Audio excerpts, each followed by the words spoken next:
This is Season 2, Episode 13 of my modular journey. And today I'm going to be looking at the Endorphin's Milky Way.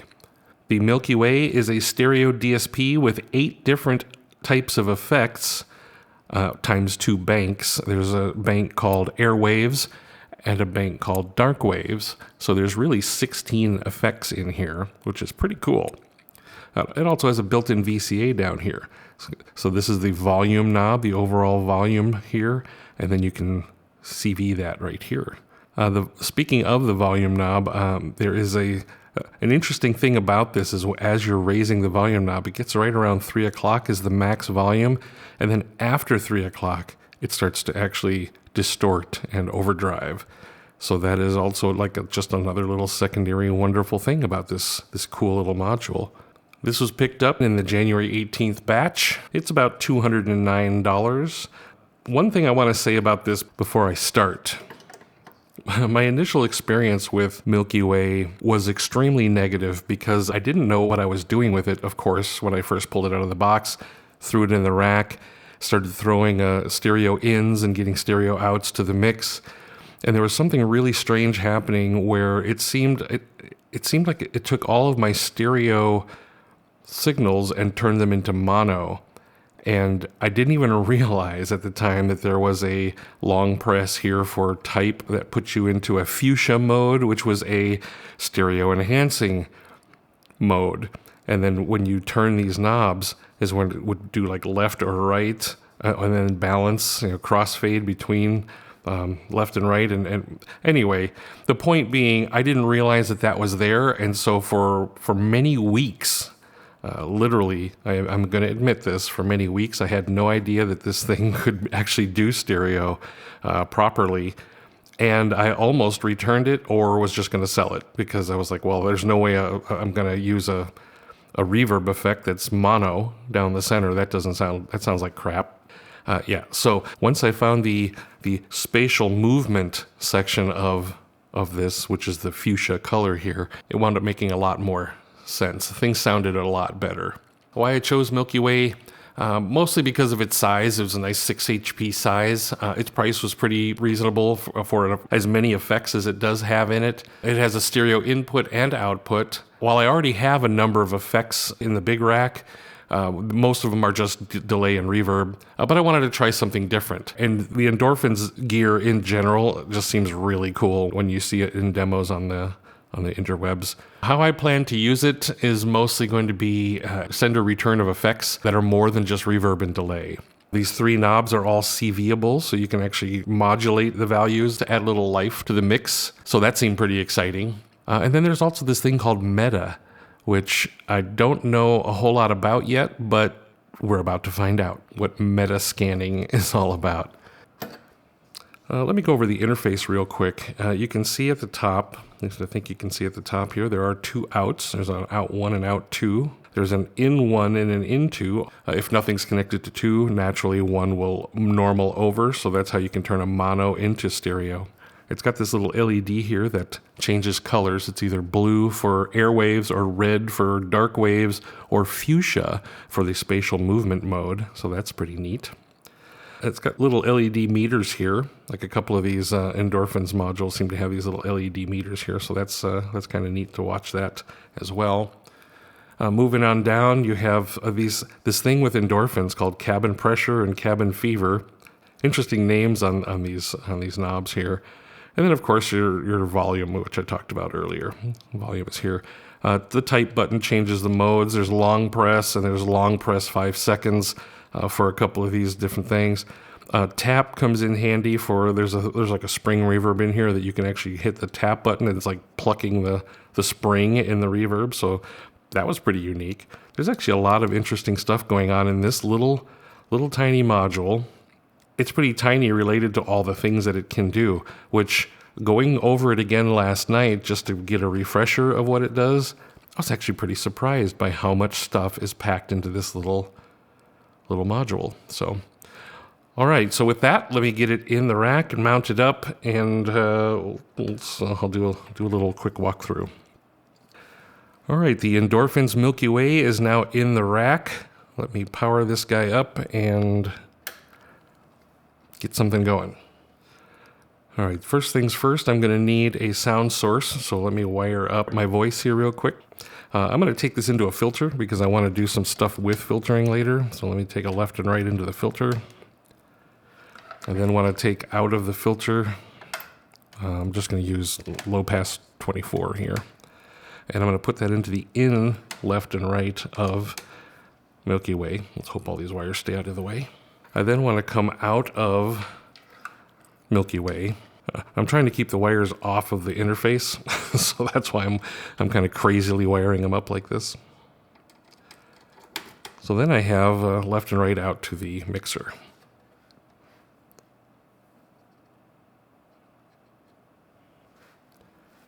And let's crank up the volume a little bit so you can see there's some signal coming through when I do this.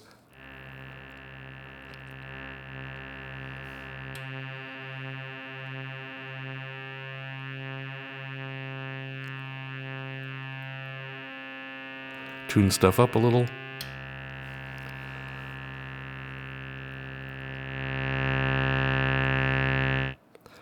So the very first thing I want to show is the very worst thing that I thought was wrong with the Milky Way to begin with, and that is the whole spatial movement or the stereo field separator. So first I'm going to bring up some sound here and just listen to what it sounds like. This is with a little bit of reverb. The reason I wanted to use this filter was because it has a left and a right attenuation for cutoff. So if you're listening in stereo, check out the placement in the sound field. So what you hear is left and right are right down the center here.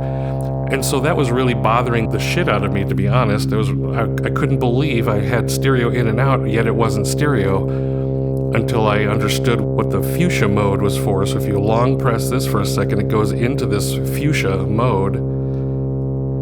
And then you have this knob down here, Cabin Fever. You can clearly hear it separating from center. So the widest stereo field is here on the counterclockwise. And then if you go completely clockwise, it's widest again, but they're reversed. Left goes right, right goes left. So that's kind of an interesting little thing. And then you have the actual left to right pan. So now you hear this oscillator. The low one is on the right,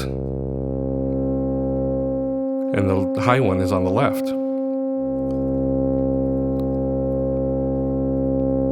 So now you just heard them crossfade. So, wow, why didn't I read the manual? In fact, I'm going to put something in the in the picture here. Right in their manual, it says RTFM. So thank you Endorphins. So moving back out of that mode, let me come back here to the reverb now.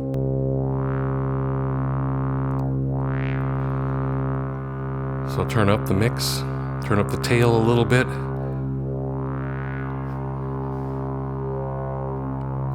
And now you clearly hear left and right.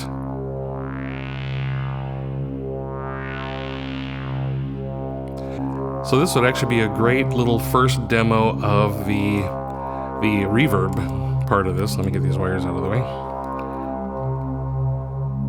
So again, apply about a 12 o'clock mix here, but then if I crank this all the way up, it just starts running away.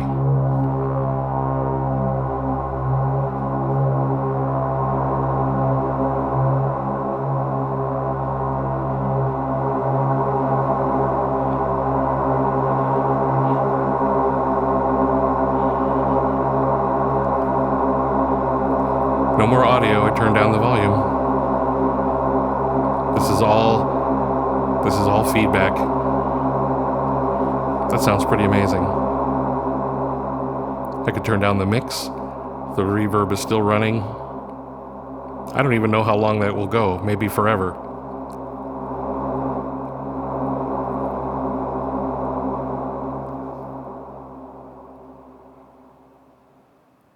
So that's pretty kick-ass, right? I actually really changed my tune on Milky Way just because of the stereo separation. Once that became a thing, I was pretty amazed that I didn't know that to start with. Let's start walking through some of the sounds here. I'm not going to really do a super detailed dive through the different effects. I'm just going to blast through them and see what happens. Starting with this is going to be a hall reverb on the lowest feedback setting.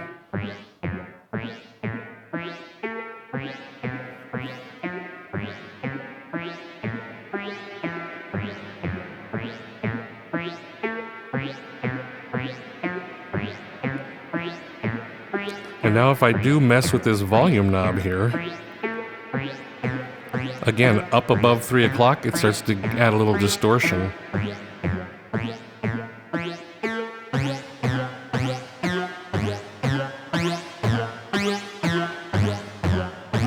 A little overdrive.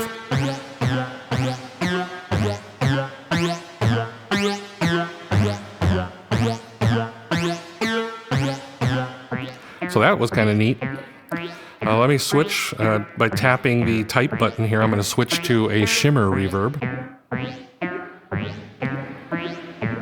So one more feature about this that I want to go into right here is because now I get to mess with what's called the secondary functions. If you hold the tap button for a second, it goes into a secondary function mode, where now this knob takes on a different functionality. And in this case, it is the secondary function defines the amount of pitch shifter mix into the original reverb.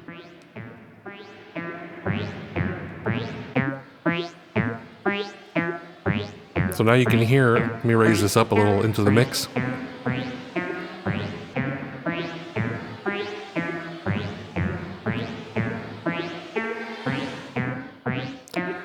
So that's a Shimmer.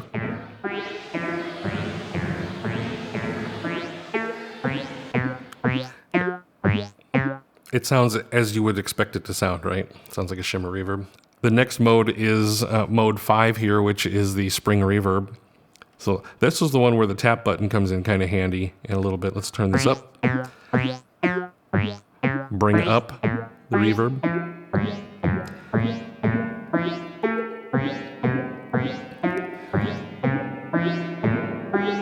So the secondary mode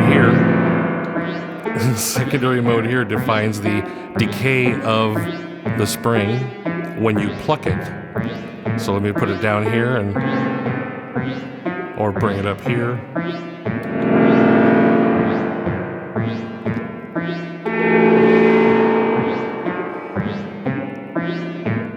So that's interesting.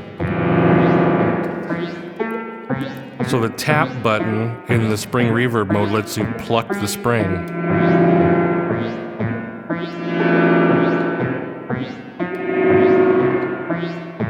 So that was kind of interesting, I thought. Anyway, moving along, the ping-pong delay mode was another pretty cool one. Let me start again down at the bottom. So if I start mixing it in, you can hear the ping-pong in the ears, right? So now if I tap the tap button, though, I think it's 3 or 4 taps.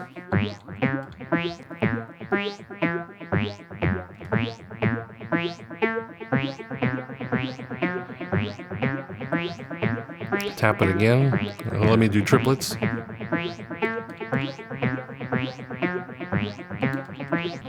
So if you have a clock coming in, hey, let's do that. Let me just grab a clock from Pamela's here and throw it on into here. So I'm now clocked, and now I can use the secondary mode to do clock dividers.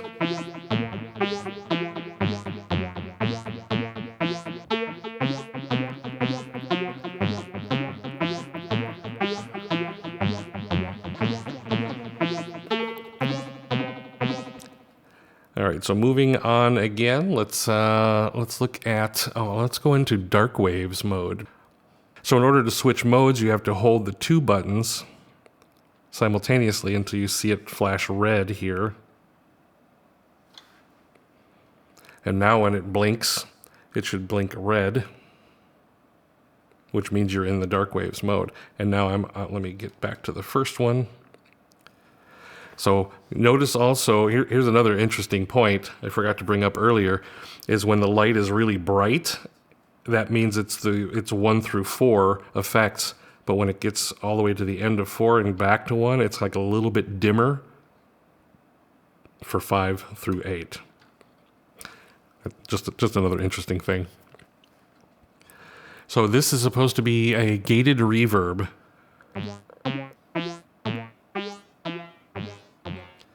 So I'll bring that way up here. Let me first get the reverb set. So now if you go into the secondary mode again, you can use this knob to set the gate threshold.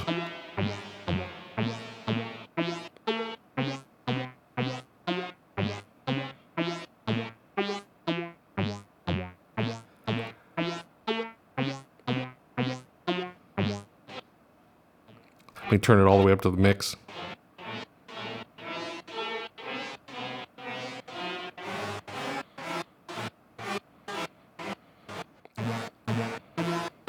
Anyway, moving along, let's look at here. There's also a ring modulator, so let's look at that one. First, I'll turn up the mix.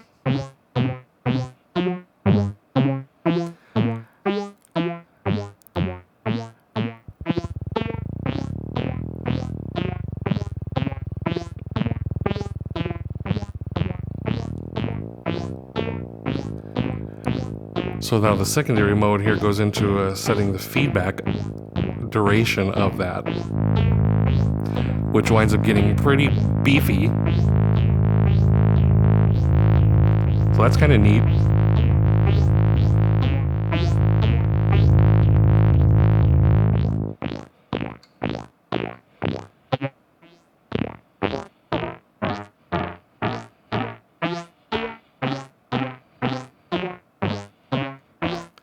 I just can't keep messing with this. It just has...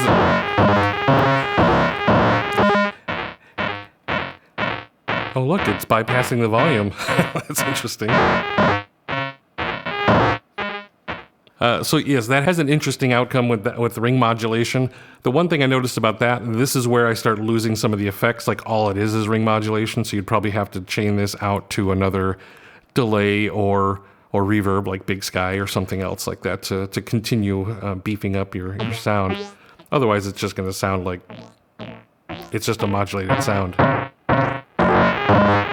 And there's no stereo separation here. It just is what it is. So there seems to be a couple of different overdrives here. First, you have a little bit of overdrive when you reach 3 o'clock and push it to 5 o'clock. There's a little this native that goes across all the sounds. But then there's there's one here called, which is the 7th or the 6th mode called Overdrive. Now the cabin pressure turns up the amount of overdrive.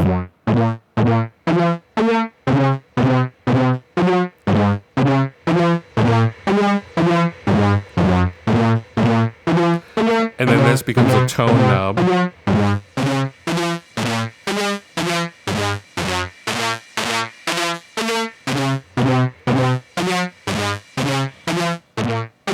And the tap button will bypass the overdrive.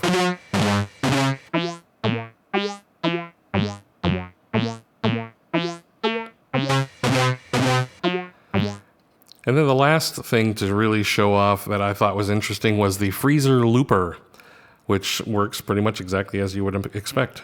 So again, here's some notes. So you don't really hear anything going on until you press and hold this tap button. And then it's like it traps grains, kind of like a granular processor, and now you scrub through the buffer.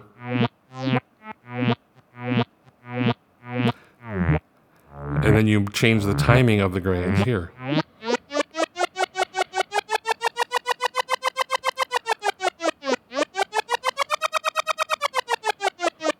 So this can also be controlled by the CV.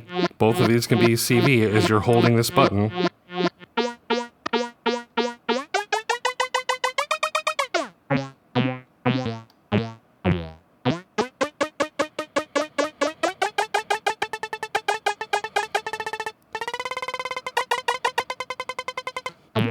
So interesting, all interesting things. All right, let me try one more thing that I'm probably going to really suck at because I don't know I don't know exactly how to do this. Let me grab a sample and hold here. All right, let me try that again real quick. I put in a couple of LFOs here. Well, I put in a LFO and a sample and hold here because I want to mess around with this meta mode a little bit, and it's honestly it is. Unless you are really good at controlling voltage and telling it exactly where you want it to go, this is just noise, but it's beautiful noise. So let me crank this up. I'm in a reverb mode right now, but I'm going to press and hold these two buttons simultaneously for more than 1 second.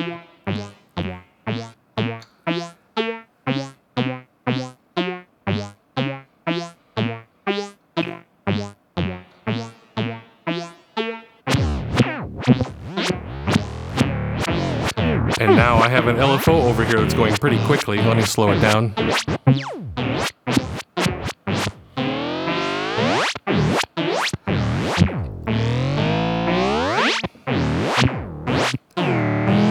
So what you hear this doing right now is it's actually scanning through all 8 banks, all 8 modes on 2 different banks.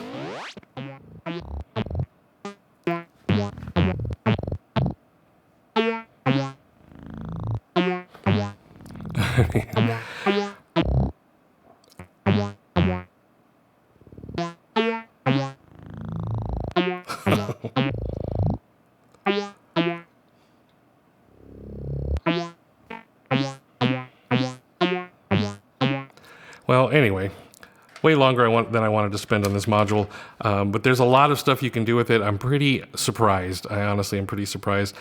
Not sure what I would do with that meta section or that meta mode, and I'm pretty sure I'm not doing it right still because my button presses do not seem to be very timely, but I'll see if I learn something more as the time goes on. So that's it for episode 13, the Endorphins Milky Way. Coming up next will be the WMD Time Warp, so stay tuned for that.